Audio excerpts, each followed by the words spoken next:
T20 ప్రపంచ cup 2026 వేదికగా భారత్ పాకిస్తాన్ మధ్య నెలకొన్న ఉద్రిక్తతలు ఇప్పుడు ఆర్థిక సంక్షోభానికి దారితీసేలా ఉన్నాయి.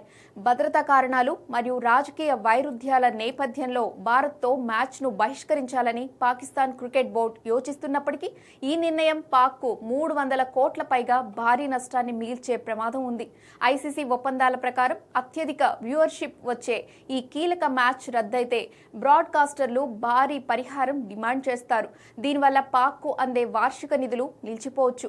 ఇప్పటికే ఆర్థిక ఇబ్బందుల్లో ఉన్న పీసీబీకి ఇది కోలుకోలేని దెబ్బ.